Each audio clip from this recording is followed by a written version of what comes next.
The crazy mountains of Montana do not belong to men. They belong to the ghosts and the things that were here long before the first map was ever drawn. You look up at those jagged granite teeth, and you feel a primitive chill crawl up your spine. Because the peaks don't just sit there. They watch you with an ancient and hungry indifference. The wind up there is not just moving air. It is a low and guttural moan that carries the scent of wet stone and old decay through the lodgepole pines. If you listen closely enough between the gusts, you can hear something clicking in the shadows, waiting for you to take one wrong step. This is a land of hard edges and deep secrets. A place where the dirt is stained with the sweat of those who thought they could conquer the wild. The rock faces are scarred by millennia of ice and sun, creating a labyrinth of shadows that never seem to dissipate even at high noon. People come here looking for adventure or peace, but some of them find a silence so heavy it crushes the air right out of their lungs. It is a missing 411 nightmare, written in the language of mountain lions and shifting light. And it starts with a man named Aaron Hedges. September 2014 was supposed to be a standard hunting trip for 3 seasoned men who knew these ridges like the backs of their hands. The air was crisp and carried the sharp bite of early autumn. That metallic tang that tells you the snow is not far behind. Aaron was a man of the woods, sturdy and focused with the kind of internal compass that most people lose the moment they step off the pavement. He was wearing his heavy gear, a dark olive green jacket and sturdy boots that had seen hundreds of miles of Montana scree. He looked at his friends, nodded once, and stepped into the tree line to retrieve a cache of supplies they had left further up the mountain. The forest swallowed him whole in a matter of seconds, the dark green needles of the pines closing like a heavy curtain behind his back. His friends watched him go, unaware that the man they knew was already beginning to drift away from the world of the living. The ground beneath his feet was a carpet of orange pine needles and slick mud, each step making a soft and wet thud that was the only sound in the suffocating stillness. He was supposed to be gone for just a few hours, a quick trek through the familiar terrain to grab the gear they needed for the week. But the mountains have a way of rearranging themselves when you are walking alone, turning familiar trails into dead ends and shifting the horizon until you don't know which way is north. Aaron reached the area where the cache should have been, but the trees looked different. The shadows were too long and the silence was too thick. He wiped the sweat from his brow with a gloved hand, feeling a sudden and inexplicable sense of dread pooling in his stomach like cold lead.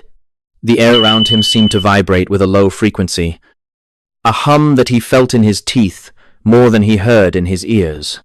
He checked his map, checked his surroundings, but nothing matched the mental image he had carried with him for years. It was as if he had stepped through a thin spot in the world, into a version of the crazy mountains that was twisted and wrong. The boots he wore began to feel heavy, each step through the tangled undergrowth becoming an exhausting battle against a gravity that felt unnatural. He pushed through a thicket of mountain mahogany, the branches scratching at his jacket like the fingers of a skeletal hand reaching out from the dark. He was lost, a realization that hits a hunter like a physical blow to the chest, making the heart hammer against the ribs in a frantic and useless rhythm. He pulled out his radio, his fingers trembling as he keyed the mic to reach out to the friends he had left behind just an hour before. The plastic of the radio felt cold and slick in his palm, a useless piece of technology in a place that didn't recognize the laws of physics. His voice came through the radio at camp, crackling and distorted as if it were traveling across a vast and empty ocean. He told them he had missed the cache, that he was heading toward a different ridge to find a landmark he recognized. But the location he described was miles away from where he could have possibly traveled in such a short amount of time. His friends exchanged worried glances, hearing the subtle edge of panic in his normally calm voice, a high and thin quality that spoke of primal terror. Behind his words, there was a sound on the transmission, a rhythmic and mechanical clicking that didn't belong in the woods. It sounded like 2 stones being struck together, or perhaps something else, something with many legs and a hard shell. Then the radio went silent, leaving his friends staring at the black plastic device as if it had just screamed in their faces. They called back, shouting his name into the static, but the only response was the hiss of the empty airwaves. Out in the forest, Aaron was staring at the radio in his hand, watching the red light fade as the batteries died with an impossible suddenness. The temperature began to drop, the warmth of the sun vanishing behind a wall of grey clouds that had appeared out of nowhere. The wind picked up, bringing with it the first stray flakes of a storm that would soon turn the entire world into a featureless white nightmare. The sky turned a deep and bruised purple, the kind of color that signals a storm that doesn't just pass through. It settles in to kill.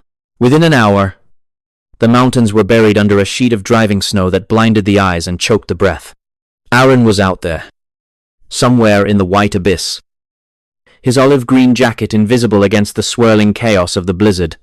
He would have been stumbling through drifts that were already knee-deep, his vision limited to the few inches directly in front of his face. The cold would have been a predatory thing, biting into his skin and slowing his blood until every movement was a Herculean effort. Back at the trailhead, the search and rescue teams were mobilizing, but they were fighting a losing battle against the elements. The snow was falling so fast that it erased their footprints as soon as they made them, a white shroud being pulled over the mountains to hide what was happening inside. They brought in the bloodhounds, those massive and relentless animals that can track a scent through fire and water, but when they reached the edge of the forest where Aaron had vanished, the dogs stopped dead in their tracks, their fur standing up on their necks. They whimpered and tucked their tails, refusing to enter the trees as if they sensed a presence that was far more dangerous than a simple storm. Days turned into a week, and the search became a desperate hunt for a miracle that no one truly expected to find. Helicopters, equipped with high-end thermal cameras, buzzed over the ridges like metallic insects, their sensors scanning the frozen ground for any sign of heat. But the mountains were cold, an absolute and unyielding freeze that showed no signs of a living human being. The cameras saw only the white skeletons of the trees and the dark shadows of the canyons. No orange glow of a campfire, no heat signature of a man fighting to survive. It was as if Aaron Hedges had simply dissolved into the atmosphere, leaving nothing behind but the wind and the ice. Then, they found the first clue, and the mystery took a turn into the truly bizarre and unsettling. High up on a ridge that was miles from where Aaron had last been heard, a searcher spotted something dark against the pristine snow. It was a single hiking boot, sitting perfectly upright on a flat rock, as if it had been placed there by a collector. There were no tracks leading to the rock, no signs of a struggle, and no blood to suggest a predator had taken him. The boot was unlaced, the leather cold and stiff in the biting wind, smelling faintly of something like burnt hair and ozone. Why would a man take off his boot in the middle of a sub-zero blizzard on a mountain peak? The searchers felt a coldness that had nothing to do with the weather as they stared at that lone boot, a feeling of being watched by something that was hidden in plain sight. They expanded their radius, pushing deeper into the jagged terrain that seemed to defy the very laws of geometry. Miles away, in a direction that would have required Aaron to cross a massive and dangerous canyon, they found his other boot. It was also sitting upright, tucked into the base of a tree in a way that felt deliberate and mocking.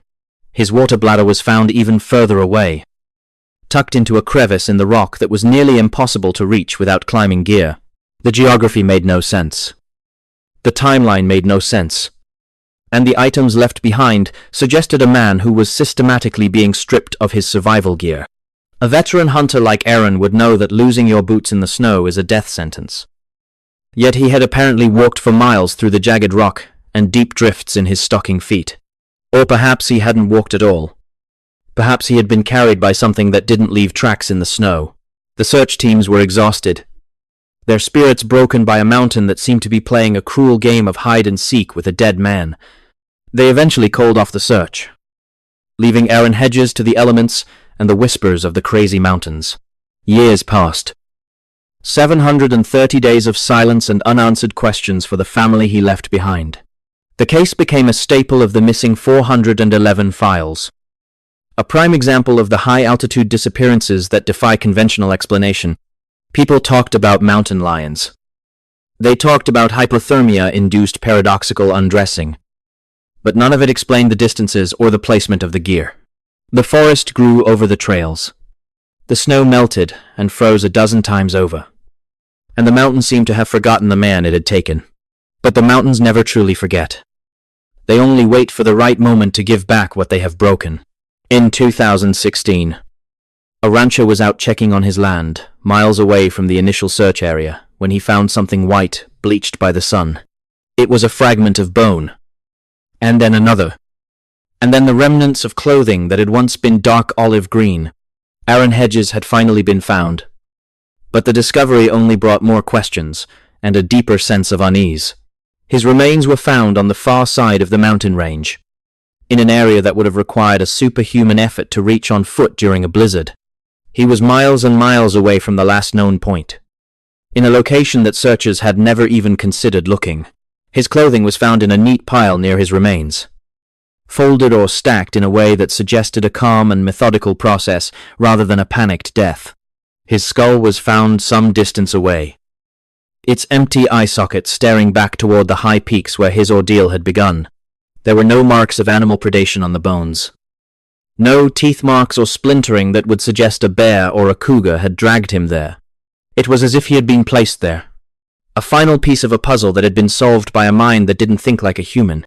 The rancher reported a feeling of intense dread as he stood over the remains, a sensation that the air around him was rippling like heat off a summer highway.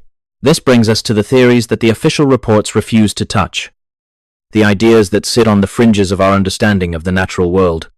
Many who study these cases point toward the idea of a translucent predator, a creature or an entity that can bend light around its body like a living cloak.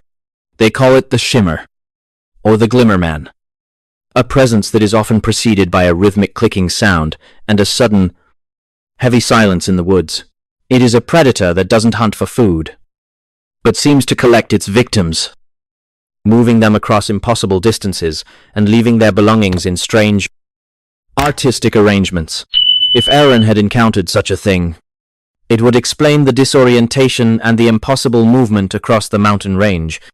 It would explain why the dogs refused to track him, and why the thermal cameras found nothing in the frozen waste. Imagine being hunted by something you can only see as a ripple in the air, something that mimics the sound of the wind or the clicking of stones. You would run until your lungs burned and your feet bled, only to find that the thing was always right behind you, reaching out with hands that felt like cold glass. It is a horror that stays with you long after you leave the trailhead, a reminder that we are not the masters of the wilderness we claim to own. This pattern of displacement is not unique to the case of Aaron Hedges. It is a dark thread that runs through dozens of missing 411 files. Take the case of Bobby Bizup, a 10-year-old boy who vanished from a camp in the mountains of Colorado back in 1958. Bobby was partially deaf and had limited vision, yet he vanished in a matter of seconds from a group of people in an open area. Searchers combed the woods for days, looking in every crevice and behind every tree in the vicinity. They found nothing, and the case went cold for a year while the family grieved a boy who had seemingly vanished into thin air. A year later, his remains and his clothing were found on a high, rocky ledge that had been searched multiple times during the initial investigation. The location was high above the camp, a place that a young boy with physical limitations could not have reached on his own.